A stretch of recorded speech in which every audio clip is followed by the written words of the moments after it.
Screen पर आपको ये नीचे जो स्कोर कार्ड दिख रहा है, इसमें दो ऐसे बल्लेबाजों का स्कोर है ये, जो बताने के लिए काफी है कि किस तरीके से यहां पर जायसवाल और सरफराज खान का रौद्र रूप देख करके इंग्लैंड की टीम कांप उठी। ऐसी मेहमान नवाजी देख करके इस मेहमान नवाजी को इंग्लैंड ताउम्र याद रखेगी और आज के बाद भारतीय बल्लेबाजों के सामने बेसबॉल का नाम लेना तक भूल जाएगी। आखिरकार वो रौद्र रूप किस तरीके का था सरफराज खान का? ऐसा क्या हुआ कि सरफराज खान अपना शतक बनाते बनाते चूक गए, जबकि वो नाबाद टीम के लिए लौटे? और आखिरकार क्यों उनको शतक नहीं बनाने दिया गया? वो कौन सा फैसला था? साथ ही साथ कैसे यशस्वी बन गए हैं क्रिकेट के सबसे बड़े तपस्वी? ये पूरी जानकारी हम आपको इस वीडियो में देने वाले हैं और आपको बताएंगे कि आखिरकार इतना समय रहते हुए भी भारतीय टीम ने मौका क्यों नहीं दिया सरफराज खान को शतक बनाने का। इस वीडियो को देखिएगा अंत तक, पसंद आए तो लाइक कीजिएगा, शेयर कीजिएगा अपने दोस्तों में, और चैनल पर अगर आप पहली बार आए हैं तो क्रिक रोश की फैमिली में सब्सक्राइब बटन दबा करके अभी शामिल हो जाएगा। तो चलिए वीडियो को शुरू करते हैं।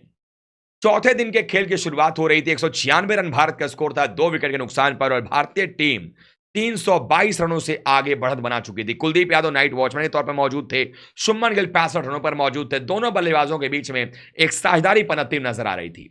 जब भारतीय टीम की बल्लेबाजी चल रही थी और दोनों बल्लेबाज 55 रनों की एक भागीदारी बना चुके थे, उसी वक्त पर एक मिस कम्युनिकेशन हुआ और शुभमन गिल रन आउट हो गए नॉन स्ट्राइकर एंड पर 91 रन के कुल स्कोर पर। और जब वो आउट होकर पवेलियन गए, उसके थोड़ी देर बाद कुलदीप यादव भी आउट हो गए। कुलदीप यादव ने हालांकि अच्छी बल्लेबाजी की, 27 रनों का योगदान उन्होंने दिया, 91 बनाकर आउट हो गए बल्लेबाज शुभमन गिल। भारत ने 246 पर तीसरा और 258 पर चौथा, यानी कि 12 रन के अंदर में 2 विकेट गंवाए थे।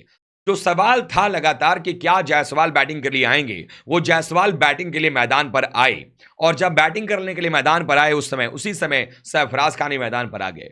और इन दोनों बल्लेबाजों ने आने के बाद ही धुनाई शुरू कर दी। लगातार तेजी के साथ वो रन बनाते नजर आए और इंग्लैंड के हर गेंदबाज के खिलाफ ऐसा आक्रमण बोला गया, ऐसा हमला बोला गया, जिसको सभी याद करेंगे। ये जो स्कोर कार्ड आप देख रहे हैं, इसमें 214 नॉट आउट जायसवाल का स्कोर आपको दिख रहा होगा और 68 नॉट आउट सरफराज खान का। दरअसल भारतीय टीम जब बैटिंग कर रही थी, लंच के बाद जब चायकाल के आसपास, लंच तक जो खेल शुरू हुआ, लंच तक जब बैटिंग हुआ, लंच तक भारत ने जो है वो 31 ओवर में 118 रन बनाए, और उस 118 रन में फिर योगदान जो है वहां पर देते नजर आए बल्लेबाज जायसवाल, जिन्होंने 45 रनों का योगदान दिया। 149 रन पर नाबाद थे जायसवाल जब लंच की घोषणा की गई थी, और 23 गेंदों में 22 रनों पर नाबाद नजर आ रहे थे वहां पर अगर देखा जाए तो बल्लेबाज सरफराज खान। इस बार फिर सवाल था कि क्या सरफराज जो है दूसरी पारी में 50 बना पाएंगे, क्या सरफराज जो है दूसरी पारी में शतक लगा पाएंगे, और क्या 200 रन पूरे कर पाएंगे। लेकिन जब लंच के बाद दोनों बल्लेबाज आते हैं, न जाने कौन सी आत्मा इनके अंदर प्रवेश कर गई थी, न जाने कौन से इरादे थे, आने के साथ दोनों बल्लेबाज टूट पड़े इंग्लैंड की टीम के ऊपर में। और पहले 6 ओवर में, लंच के बाद के पहले 6 ओवर में इंग्लैंड के गेंदबाजों को ऐसा धोया, जिसमें एंडरसन भी शामिल थे, जिसमें जायसवाल का वो हैट्रिक छक्का भी शामिल था, जिसमें उन्होंने पुल किया, मिड विकेट पर छक्का, स्क्वायर लेग पर छक्का, कवर के ऊपर से छक्का एंडरसन को, और फिर सीधे एंडरसन के सर के ऊपर से छक्का, और इसकी वजह से 3 छक्के की मदद से 21 रन 1 ओवर में जायसवाल ने बटोरे एंडरसन के ओवर से। 19 रन उन्होंने एक दिन पहले टेस्ट मैच के तीसरे दिन बटोरा था, और ऐसी हालत हो गई कि 3 ओवर में एंडरसन ने 36 रन खर्च कर दिए, भारत ने 6 ओवर में 51 रन बनाए, और कुल मिलाकर के दोहरा शतक भी पूरा हो गया उधर जायसवाल का। साथ ही साथ 50 रन भी पूरे कर लिए सरफराज खान। सरफराज खान ने अपनी पारी के अंदर अगर देखें तो उन्होंने बहुत ही बेहतरीन बल्लेबाजी की, 72 गेंदों में 68 बनाए, 6 चौके और 3 छक्के शामिल रहे।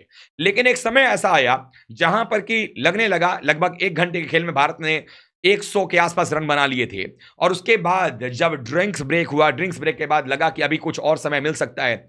कुल मिलाकर के अगर 4-5 ओवर और मिल जाता सरफराज खान को तो उनका शतक पक्का था। लेकिन ड्रिंक्स के बाद एक ही ओवर का खेल हुआ और रोहित शर्मा ने, या यूं कहें कि वो राहुल द्रविड़ का निर्णय था, उन्होंने बुला लिया वापस। और जैसे ही 68 रन पर सरफराज खान को वापस बुलाएगा पवेलियन, याद आ गई लोगों को 194 रन की वो सचिन की पारी, जब पाकिस्तान में मैच चल रहा था और उनके 6 रन से दोहरा शतक नहीं बनने दिया था अपनी कप्तानी में राहुल द्रविड़ ने।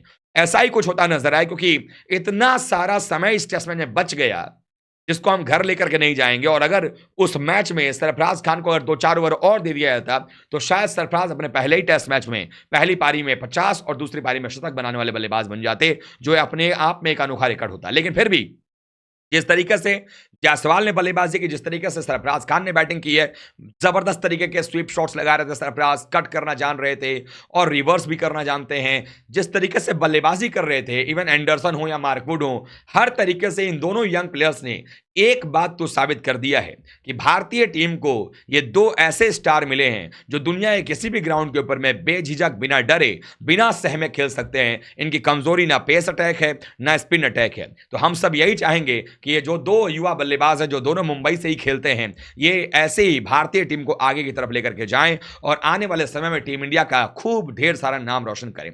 आप लोगों ने जो सरफराज की पारी देखी जिसमें उन्होंने 68 रन बनाए, आपको क्या लगता है, क्या राहुल द्रविड़ को यह कोशिश करनी चाहिए थी कि भाई 4 ओवर 5 ओवर और दिया जा सकता था? क्योंकि इस समय में इतना सारा समय बच गया इस टेस्ट मैच में कि उसको बचाने के बाद अब और अफसोस ये हो रहा है कि काश 5 से 10 ओवर और भारत बैटिंग कर लेता तो बेहतर होता। सरफराज का कम से कम शतक तो पूरा हो जाता यहां पर, जबकि सरफराज धीमे नहीं खेल रहे थे। अगर आउट हो जाते तो आउट हो जाते, लेकिन एटलीस्ट ये मलाल नहीं होता इस मैच के बाद कि भारत तो मैच जीत गया लेकिन इतना समय छोड़ गया जहां पर कि शतक सरफराज का हो जाता। जायसवाल भी 250 के आसपास जा सकते थे, लेकिन ऐसा हुआ नहीं। बट एटलीस्ट एक चीज अच्छी हुई है कि टीम इंडिया मैच जीतने में कामयाब हो रही है और सबसे बड़ी बात यह है कि सीरीज में भारत की जो बढ़त है वो आगे की तरफ जा रही है और अब भारत के पास में इस सीरीज को कम से कम 4-1 से जीतने का मौका होगा। और जिस तरीके से सरफराज खेल रहे हैं, जिस तरह से जायसवाल खेल रहे हैं, नो डाउट इसमें ये दोनों बल्लेबाज मिलकर भारत को लंबे दिनों तक सर्व करते रहेंगे और ये दोनों ही लंबी रेस के घोड़े हैं। आपको क्या लगता है, आप कमेंट करके बताइएगा। वीडियो को लाइक कीजिएगा,